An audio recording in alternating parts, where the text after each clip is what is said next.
அழகிய கிராமம். கிராமத்தை சுற்றி விவசாய நிலங்கள், ஆங்காங்கே நிலங்களுக்கு நடுவே மரங்களும் தென்னை தோப்பும் வாழை தோப்புகளும் உள்ளன.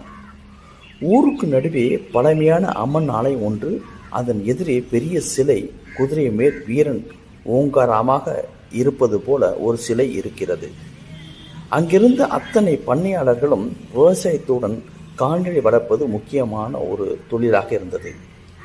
அங்கு இருந்தவர்களில் அதிக செல்வ செழிப்புடன் இருப்பவர்களை பெரிய பண்ணை என்று அழைப்பது வழக்கம். பெரிய பண்ணையாளர் சண்முகப்பிள்ளை வீட்டில் உள்ள மாடுகள் தினம் காலையில் குளிப்பாட்டி சுத்தம் செய்து பால் கறந்து கொடுப்பதற்காக ஒருவர் வந்து செல்வது வழக்கம்.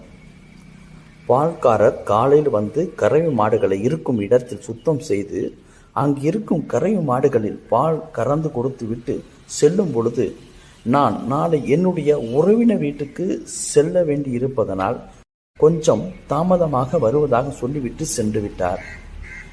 பண்ணையாளரின் மனைவி வள்ளியம்மாள் மாடு இருக்கும் இடத்திற்கு அருகில் செல்லும் பொழுது அங்கு ஒரு குழந்தை கத்துவது போல ஒரு சத்தம் கேட்கிறது. அதனை கேட்ட அந்த அம்மணி சுத்தி முத்தி பார்க்கும் பொழுது அங்கு அருகில் யாரும் இல்லை. ஆனால் குழந்தை அழுவது போல ஒரு குரல் கேட்கிறது. சிறிது நேரம் அந்த குரல் நின்று விடுகிறது.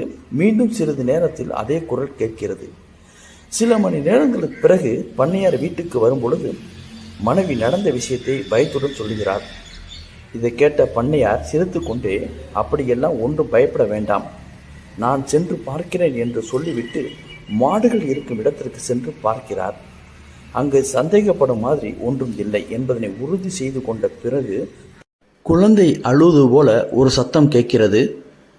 ஆனால் அவருக்கு ஒன்றும் தென்படவில்லை.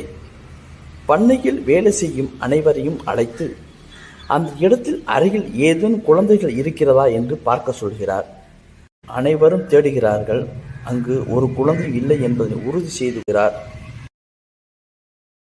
மீண்டும் சிறிது நேரம் கழித்து அதே குரல் கேட்கிறது. சற்று யோசனை அதிகமாகிறது. சிறிது பயமும் ஏற்படுகிறது. இந்த செய்தி அந்த ஊரில் காட்டு தீயாக பரவுகிறது. அங்கு உள்ள கோவிலில் உள்ள பூசாரை அழைத்து வந்து இது என்ன என்று கேட்கிறார் பண்ணையார். இது கெட்ட சக்தி இங்கு வந்து உள்ளது என்று பூசாரி சொல்ல, அதற்கு உடனே அந்த கெட்ட சக்தியை அங்கிருந்து ஓட்ட வேண்டும் என்று அதற்காக ஏற்பாடுகள் தடபுடலாக நடைபெறுகிறது. பெரும் பூஜை, சாம்பிராணி, ஊதுபத்தி, மந்திரங்கள் அங்கு அதிகமாக செய்யப்படுகிறது. அனைத்தும் நடந்து முடிந்து இரவு அமைதியான சூழ்நிலை. மீண்டும் அதே குரல். இரவு 2-3 முறை அந்த குரல் கேட்டுக்கொண்டே இருக்கிறது. இரவு முழுவதும் பண்ணையார் குடும்பத்தில் தூக்கம் இல்லை. பயம் அதிகமாகிவிட்டது. என்ன செய்வது என்று தெரியாமல் அனைவரும் குழம்பிக் கொண்டே இருந்தார்கள். பொழுது விடிந்தது. பால்கார் வந்தார். பாலை கறந்து பண்ணையார் வீட்டில் கொடுத்துவிட்டு திரும்பும் சமயத்தில் அதே குரல் அருகில் கேட்கிறது. பால்காரர், நேற்று போனை இங்கே வைத்துவிட்டு சென்று விட்டேன். நிறையா தடவை ஃபோன் பண்ணியிருக்கீங்க போல இருக்கு.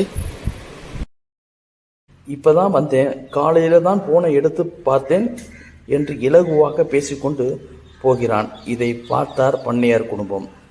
எவ்வளவு நவீனங்கள் வந்தாலும், நவீன கருவிகள் நாம் பயன்படுத்தினாலும், பயம் என்பது நம் வாழ்க்கையில் ஒன்று தொடர்ந்து வந்து கொண்டே இருக்கும். பயம் தெரிய எப்பொழுதும் நிதானம் அவசியம் என்பதனை இந்த கதை உங்களுக்கு உணர்த்தும். உங்கள் ராம்கி.